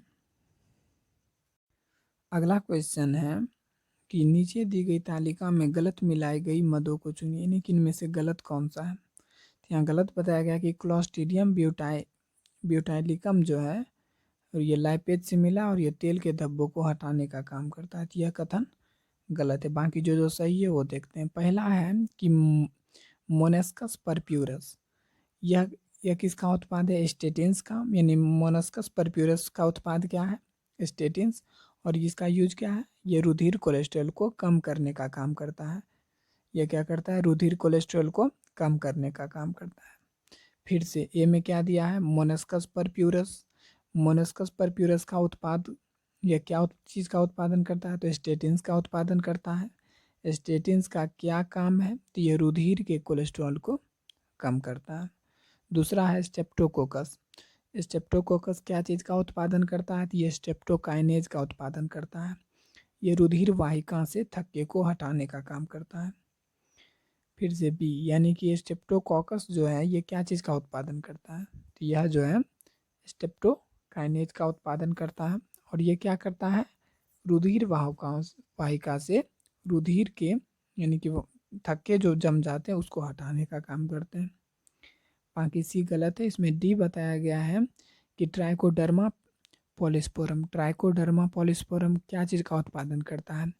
तो ट्राइकोडर्मा पॉलिस्पोरम जो है वो साइक्लोस्पोरिन ए का उत्पादन करता है। और साइक्लोस्पोरिन ए क्या करता है? तो यह प्रतिरक्षा संदमक औषधि है। यह क्या है? प्रतिरक्षा संदमक औषधि है। अब क्लोस्ट्रीडियम ब्यूटाइलिकम के बारे में बताया गया है कि क्लोस्ट्रीडियम ब्यूटाइलिकम जीवाणु की किण्वन सक्रियता द्वारा ब्यूटायरिक अम्ल बनाता है, लेकिन यह लाइपेज नहीं बनाता। यह क्या? लाइपेज नहीं बनाता। तो बनाता क्या है? तो ब्यूटायरिक अम्ल बनाता है। लाइपेज जो है कैनिंडा लिप्सलाटिड से उत्पन्न होता है। किससे उत्पन्न होता है? कैनिंडा लिप्सलाटिड से उत्पन्न होता है। अगला क्वेश्चन है लॉजिस्टिक मॉडल के अनुसार अनुसरण करते हुए किसी समष्टि व वृद्धि दर शून्य के बराबर कब होगी? लॉजिस्टिक मॉडल को निम्नलिखित समीकरण से दर्शाया गया है कि dn/dt equal to RN × 1 - n/k। यहाँ पे कब होगा, कब 0 के बराबर होगा, जब n/k क्या होगा, ठीक 1 हो, क्योंकि n/1 k का मान अगर 1 हो जाएगा तो 1 में से 1 घटेगा तो वहाँ हो जाएगा 0, और 0 को पूरे से मल्टीप्लाई करेंगे तो 0, यानी जब n/k ठीक 1 के बराबर हो जाएगा तो वृद्धि दर क्या हो जाएगी, 0 हो जाएगी। यहाँ पे वही बताया गया है कि लॉजिस्टिक वृद्धि मॉडल में जनसंख्या वृद्धि समीकरण की व्याख्या इस प्रकार होती है कि dn/dt इक्वल टू होता है Rn into k minus n/n, k minus n/k, जहाँ पे n जो है t समय पर जनसंख्या घनत्व हुआ, r जो है समाकलनीय दर की सामान्य वृद्धि हुआ, k जो है वहन क्षमता हुआ। जब k बराबर n 1 रखेंगे तो यह पूरे क्या हो जाएगा, 0, तो इसलिए dn/dt उसी समय 0 हो सकता है। अगला क्वेश्चन है, निम्नलिखित में से कौन सा कथन सही नहीं है, यानी कि गलत। तो यहाँ गलत बताया गया कि परागकोश के स्फुटन में टेपिटम सहायता करता है, तो यह कथन गलत है। टेपिटम जो है पोषण प्रदान का काम करता है, तो इसीलिए यह कथन गलत है। अब जो सही है वो देखते हैं। पहला है कि परागकणों की बाह्य चोल स्पोरोपोलिन की बनी होती है। हाँ, यह कथन सही है कि परागकणों की जो बाह्य चोल होती है वो क्या चीज़ की बनी होती है, स्पोरोपोलिन, और जो कि बहुत मजबूत होता है। यही कारण है कि परागकण बहुत दिन दिन तक जीवित रहते हैं, क्योंकि उसका जो बाह्य चोल होता है, बाहरी कवच जो होता है वो क्या चीज़ का बना होता है, स्पोरोपोलिन का बना होता है। बी में बताया गया कि बहुत सी जातियों के परागकण गंभीर प्रतियोगिता पैदा करते हैं, यानी कि बहुत से जाति की जो परागकण होते हैं वो एलर्जी उसके कारण होता है, तो यह भी कथन सही है। सी में बताया गया कि द्रवित नाइट्रोजन में भंडारित परागकण फसल प्रजनन योजनाओं में प्रयुक्त किए जा सकते हैं, तो यह भी कथन सही है। इसकी व्याख्या में बताया गया है कि परागकोश के स्फुटन में टेपिटम सहायता नहीं करता है। यह परागकोश की अंतःस्तर की आंतरिक परत होती है, यानी टेपिटम क्या होती है, अंदर की परत होती है, जो क्या करती है, सूत्री विभाजन के बाद परागकणों को विकसित करने के लिए पोषण प्रदान करती है। तो टेपिटम के बारे में क्या याद रखेंगे कि यह पहला नंबर यह आंतरिक परत होती है, अंदर वाला परत होती है, और दूसरा ये याद रखेंगे कि यह परागकणों को विकसित होते समय पोषण प्रदान करती है। अगला क्वेश्चन है कि ब्रायोफाइट और टेरिडोफाइट में नर युग्मक के अभिगमन के लिए क्या चीज़ की जरूरत पड़ती है, तो जल निश्चित होनी चाहिए। तो यहाँ बताया गया कि प्रारंभिक सरल पादप जैसे कि शैवाल, ब्रायोफाइटस तथा टेरिडोफाइटस में नर युग्मक का मादा जनन तंत्र तक पहुँचने हेतु जल की आवश्यकता होती है। अगला क्वेश्चन है, निम्नलिखित में से कौन एक तने का रूपांतरण नहीं है, तो नेपेंथिज का घट जो है ये तने का रूपांतरण नहीं है। बाकी सिट्रस के जो कांटे होते हैं वो असल में तने का ही रूपांतरण हुआ। खीरे के जो प्रतान होते हैं वो भी तने का रूपांतरण हुआ, और ओपेंसिया की जो चपटी संरचना होती है वो भी तने का रूपांतरण हुआ। तो यहाँ बताया गया कि नेपेंथिज का जो घट तने का रूपांतरण ना होकर असल में वो पत्ती का रूपांतरण है, जिसको हम लोग घट पर नहीं बोलते हैं। अगला क्वेश्चन है, निम्नलिखित में से कौन सा कोशिकांग केवल एकल कला से घिरा होता है, तो लयनकाय जो है केवल एकल कला से ही घिरा होता है, जबकि हरित लवक, केंद्रक, सूत्रकनिका ये सब 2 झिल्ली से घिरा होता है। इसमें एक ही है लयनकाय जो कि एक ही कोशिकांग से घिरा होता है, बाकी हरित लवक, केंद्रक और सूत्रकनिका ये तीनों के तीनों क्या होते हैं, 2 झिल्ली से घिरे होते हैं। यहाँ बताया गया कि लयन का एकल कला से घिरा कोशिकांग है, जबकि हरित लवक, केंद्रक तथा सूत्रकनिका जो है ये सब के सब दोहरी कला युक्त कोशिकांग होते हैं। अगला क्वेश्चन है कि समवृद्धि संरचना किस कारण उत्पन्न होती है, तो समवृद्धि संरचना अभिसारी विकास के कारण उत्पन्न होती है। समवृद्धि संरचना किस कारण उत्पन्न होती है, तो समवृद्धि संरचनाएं जो है ये अभिसारी विकास के कारण उत्पन्न होती है। तो यहाँ बताया गया कि समवृद्धि संरचनाएं यानी एनालॉगस स्ट्रक्चर्स अभिसारी विकास के फलस्वरूप उत्पन्न होती है।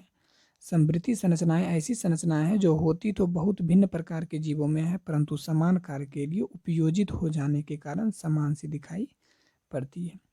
अगला क्वेश्चन, निम्नलिखित में से गलत कथन कौन सा है, तो यहाँ गलत बताया गया है कि ग्लाइसिन एक सल्फर युक्त अमीनो अम्ल है, तो यह ग्लाइसिन के बारे में कथन गलत है। जो सही है वो देखते हैं कि सेलुलोज एक पॉलीसेक्राइड है, यह कथन सही है कि सेलुलोज जो है एक पॉलीसेक्राइड है। सेलुलोज क्या है, एक पॉलीसेक्राइड है। यूरेसिल एक पिरीमिडीन है, यह भी ठीक है, यूरेसिल क्या है, पिरीमिडीन है। और डी में बताया सुक्रोज एक डाइसेक्राइड है, सुक्रोज क्या है, डाइसेक्राइड है। इसमें बताया गया है कि ग्लाइसिन एक सरलतम अमीनो अम्ल है, यानी ग्लाइसिन के बारे में बताया गया कि यह एक सरलतम अमीनो अम्ल है। जिसमें कार्यात्मक समूह आर का स्थान हाइड्रोजन परमाणु ले लेता है। अगला क्वेश्चन है कि पुंकेसर के तंतु का निकट सिरा किससे जुड़ा होता है? यह पुष्पासन या दल से जुड़ा होता है। पुंकेसर के तंतु का जो निकट से सिरा होता है वो किससे जुड़ा होता है? यह पुष्पासन या दल से जुड़ा होता है। इसमें बताया गया है कि प्रत्येक पुंकेसर में परागकोश, एंथर व तंतु फिलामेंट्स होते हैं। पुंकेसर के तंतु का निकट से सिरा जो होता है पुष्पासन या दल से जुड़ा होता है, जबकि दूरस्थ सिरा क्या चीज से जुड़ा होता है? वो परागकोश को धारण करता है। अगला क्वेश्चन है कि डीएनए उंगली छापी की किसी भी तकनीक के लिए निम्नलिखित में से किस एक की आवश्यकता नहीं होती है? तो जिंक उंगली विश्लेषण इसकी जरूरत नहीं होती। बाकी प्रतिबंधन एंजाइम इसकी जरूरत पड़ती है। डीएनए संकरण और पॉलीमरेज श्रृंखला अभिक्रिया पीसीआर, ये तीनों की अभी जरूरत होती है, लेकिन जिंक उंगली विश्लेषण की जरूरत नहीं पड़ती है। तो हम बताएंगे कि डीएनए उंगली छापी की किसी भी तकनीक के लिए जिंक उंगली विश्लेषण की जरूरत नहीं पड़ती है। जिंक उंगली विश्लेषण एक छोटा प्रोटीन संरचनात्मक रूपांकन है जिसमें जिंक आयनों द्वारा अणु के रूपों को स्थायित्व प्रदान। अगला क्वेश्चन है कि निम्नलिखित लक्षणों में से कौन सा एक लक्षण पक्षियों और स्तनधारी दोनों में नहीं पाया जाता है? तो सजीव प्रजकता जो है ये ना ही पक्षियों और ना ही स्तनधारियों में पाया जाता है। इसके बारे में बोलेंगे कि स्तनधारी सजीव प्रजकता इनविविपेरिटी प्रदर्शित करते हैं। स्तनधारी जो होते हैं वो क्या होते हैं? सजीव प्रजकता इनविविपेरिटी प्रदर्शित करते हैं। इसका मतलब हुआ कि ये पूर्ण विकसित शिशु को जन्म देते हैं। सजीव प्रजकता किसको कहते हैं? जो शिशु को जन्म देते हैं उसे सजीव प्रजकता कहते हैं। आगे बताया गया है कि जिसका विकास गर्भाशय में होता है, जबकि पक्षी जो है वो अंडयुजता ओविपेरिटी है। ये क्या है? अंडयुजता, यानी कि अंडे को जन्म देता है, अर्थात ये अंडे को देते हैं। अगला क्वेश्चन है कि गलत कथन को चुनिए, इनमें से गलत कौन है? तो यहाँ गलत बताया गया है कि एलएच और एफएसएच पूटक अवस्था के दौरान धीरे धीरे घटता जाता है। यानी एलएच और एफएसएच जो है पूटक अवस्था के दौरान धीरे धीरे घटता जाता है, यह कथन गलत है। और बाकी जो सही है वो देखते हैं। पहला है कि एलएच अंडाशय में अंडोत्सर्जन को प्रेरित करता है, यानी कि एलएच जो है ल्यूटिनाइजिंग हार्मोन जो है वो अंडाशय में अंडोत्सर्जन को प्रेरित करता है। ठीक, तो यह कथन ठीक है कि एलएच जो है ल्यूटिनाइजिंग हार्मोन जो है अंडाशय में अंडोत्सर्जन को के लिए प्रेरित करता है। सी में बताया गया कि एलएच लीडिंग कोशिकाओं से एंड्रोजन के स्राव को प्रेरित करता है। एलएच जो है लीडिंग कोशिकाओं से एंड्रोजन के स्राव को प्रेरित करता है। और आगे बताया गया कि एफएसएच सर्टोली कोशिकाओं को उद्दीप्त करता है जो शुक्राणु जनन में सहायता करता है। एफएसएच जो है सर्टोली कोशिकाओं को उद्दीप्त करता है जो कि शुक्राणु जनन में सहायता करता है। तो यहाँ बताया गया है कि कथन बी गलत था, क्योंकि पूटक अवस्था के दौरान गोनेडोट्रोपिन एलएच व एफएसएच का स्रावन धीरे धीरे बढ़ता है, ना कि घटता है। तो वहाँ बी क्यों गलत हुआ? क्योंकि वहाँ पे कहा गया कि इसका स्रवन धीरे धीरे घटता है, जबकि सही कथन क्या होगा कि धीरे धीरे बढ़ता है। पूटक अवस्था के दौरान क्या होता है? एलएच और एफएसएच की स्रवन धीरे धीरे बढ़ता है। यह स्राव पूटक परिवर्धन के साथ साथ वर्धमान पूटक द्वारा एस्ट्रोजन के स्रवन को उद्दीप्त करता है। अगला क्वेश्चन है कि अमीनो अम्ल ट्रिप्टोफैन किसके संश्लेषण के लिए पूर्वगामी होता है? यानी अमीनो अम्ल जो ट्रिप्टोफैन है ये किसके संश्लेषण के लिए पूर्वगामी होता है? तो मेलाटोनिन और सेरोटोनिन के संश्लेषण के लिए पूर्वगामी होता है। ट्रिप्टोफैन किसके संश्लेषण के लिए पूर्वगामी होता है? तो मेलाटोनिन और सेरोटोनिन के संश्लेषण के लिए पूर्वगामी होता है। तो यहाँ बताया गया कि ट्रिप्टोफैन जो होता है नामक अमीनो अम्ल मेलाटोनिन व सेरोटोनिन के संश्लेषण के लिए पूर्वगामी होता है। थायरॉक्सिन व ट्राई आइडोथायरोनिन टायरोसिन नामक अमीनो अम्ल के व्युत्पन्न होते हैं। क्या क्या? थायरॉक्सिन और जो ट्रायो आइडोथायरोनिन है वो टायरोसिन नामक अमीनो अम्ल के व्युत्पन्न होते हैं। अगला क्वेश्चन है संयुक्त वन प्रबंधन की धारणा भारत में किस दौरान प्रस्तावित की गई थी? तो यह 1980 में प्रस्तावित की गई थी। संयुक्त वन प्रबंधन की धारणा भारत में किस दौरान प्रस्तावित की गई थी? तो यह 1980 में प्रस्तावित की गई थी। तो यहाँ बताया गया है कि संयुक्त वन प्रबंधन यानी ज्वाइंट फॉरेस्ट मैनेजमेंट कॉन्सेप्ट स्थानीय समुदाय की भागीदारी के महत्व को महसूस करते हुए भारत सरकार द्वारा सन 1980 के दशक में चलाया गया। इसका उद्देश्य था कि स्थानीय समुदाय के साथ मिलकर काफ़ी अच्छी तरह से वनों की रक्षा व प्रबंधन का कार्य किया जा सके। अगला क्वेश्चन है कि अधिकतर कवकों में कोशिका भित्ति का एक प्रमुख अवयव कौन सा है? तो अधिकतर कवक का जो कोशिका भित्ति होता है वो क्या चीज़ का बना होता है? काइटिन का बना होता है। यहाँ बताया गया है कि अधिकतर कवकों में कोशिका भित्ति का प्रमुख अवयव काइटिन होता है। रासायनिक रूप से बोले तो यह एन एसिटिल ग्लूकोसामीन है। क्या है रासायनिक रूप से? यह क्या है? एन एसिटिल ग्लूकोसामीन है। यह कीटों के बाह्य कंकाल में भी पाया जाता है, यानी काइटिन जो है कीटों के बाह्य कंकाल में भी पाया जाता है। अगला है राइबोसोम का एक संकुल जो आरएनए के एकल रज्जु के साथ जुड़ा होता है, क्या कहलाता है? तो उसे हम लोग पॉलीसोम कहते हैं। यानी राइबोसोम का एक संकुल जो आरएनए के एकल रज्जु के साथ जुड़ा होता है, उसे क्या कहते हैं? तो उसे हम लोग पॉलीसोम कहते हैं। यहाँ बताया गया है कि प्राक केंद्रीय यानी प्रोकैरियोटिक कोशिकाओं में अधिकांश राइबोसोम एक संदेशवाहक आरएनए यानी कि मैसेंजर आरएनए से जुड़कर एक श्रृंखला का निर्माण करते हैं, और यह श्रृंखला जो है पॉलीराइबोसोम या पॉलीसोम कहलाती है। अगला क्वेश्चन है, निम्नलिखित लक्षणों में से कौन सा लक्षण संघ अर्थोपोडा में नहीं पाया जाता है? तो पार्श्वपाद जो है यह अर्थोपोडा में नहीं पाया जाता। बाकी अर्थोपोडा का लक्षण है, ए में बताया गया कि विखंडी खंडी भवन, यानी अर्थोपोडा में क्या पाया जाता है? विखंडी खंडी भवन।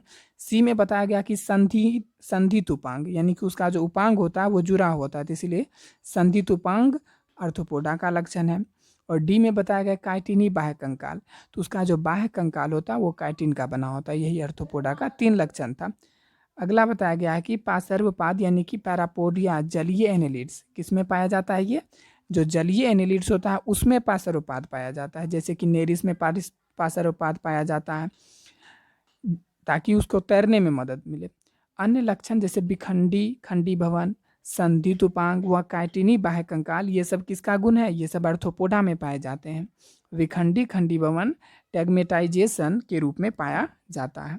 अगला अस्थमा का कारण क्या होता है? तो अस्थमा में यानी फेफड़ों में मास्ट कोशिकाओं की एलर्जी अभिक्रिया के कारण अस्थमा होती है। फेफड़ों में जो मास्ट कोशिका की एलर्जी अभिक्रिया के कारण ही अस्थमा होती है। तो यहाँ बताएंगे अस्थमा फेफड़ों में मास्ट कोशिकाओं की एक एलर्जी अभिक्रिया है। इस रोग में श्वसनी व श्वसनिकाओं की शोथ के कारण श्वसन के समय क्या होती है? घरघराहट होती है तथा श्वास लेने में कठिनाई होती है। आगे बताया गया सही कथन को चुनिए। इसमें सही जैसे कह रहा है कि हीमोफीलिया जो है लिंग सहलगन अप्रभावी रोग है। हीमोफीलिया जो है लिंग सहलगन अप्रभावी रोग है, तो यह कथन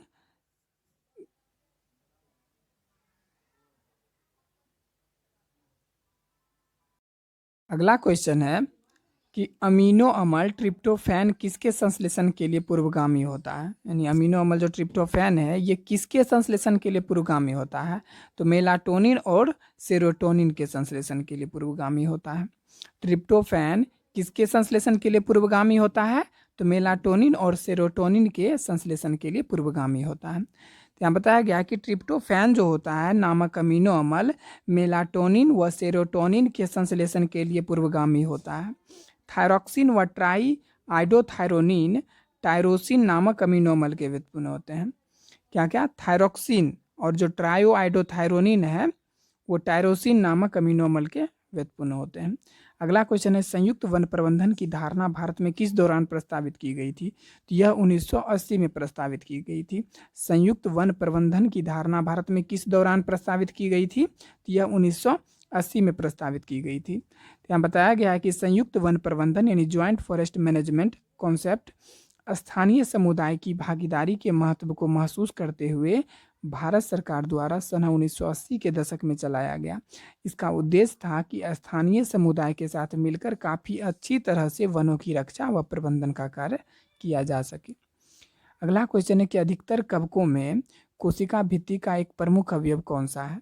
तो अधिकतर कवक का जो कोशिका भित्ति होता है वो क्या चीज़ का बना होता है? काइटिन का बना होता है। यहाँ बताया गया है कि अधिकतर कवकों में कोशिका भित्ति का प्रमुख अवयव काइटिन होता है। रासायनिक रूप से बोले तो यह एन एसिटिल ग्लूकोसामीन है। क्या है रासायनिक रूप से? यह क्या है? एन एसिटिल ग्लूकोसामीन है। यह कीटों के बाह्य कंकाल में भी पाया जाता है, यानी काइटिन जो है कीटों के बाह्य कंकाल में भी पाया जाता है। अगला है राइबोसोम का एक संकुल जो आरएनए के एकल रज्जु के साथ जुड़ा होता है, क्या कहलाता है? तो उसे हम लोग पॉलीसोम कहते हैं।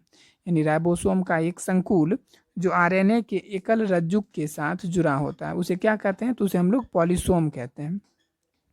यहाँ बताया गया है कि प्राक केंद्रीय यानी प्रोकैरियोटिक कोशिकाओं में अधिकांश राइबोसोम एक संदेशवाहक आरएनए यानी कि मैसेंजर आरएनए से जुड़कर एक श्रृंखला का निर्माण करते हैं, और यह श्रृंखला जो है पॉलीराइबोसोम या पॉलीसोम कहलाती है।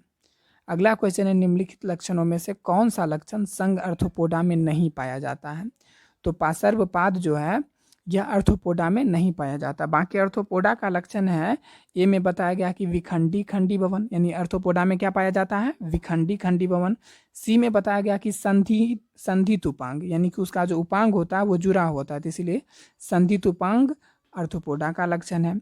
और डी में बताया गया काइटिनी बाह्य कंकाल, तो उसका जो बाह्य कंकाल होता है वो काइटिन का बना होता है। यही अर्थोपोडा का 3 लक्षण था।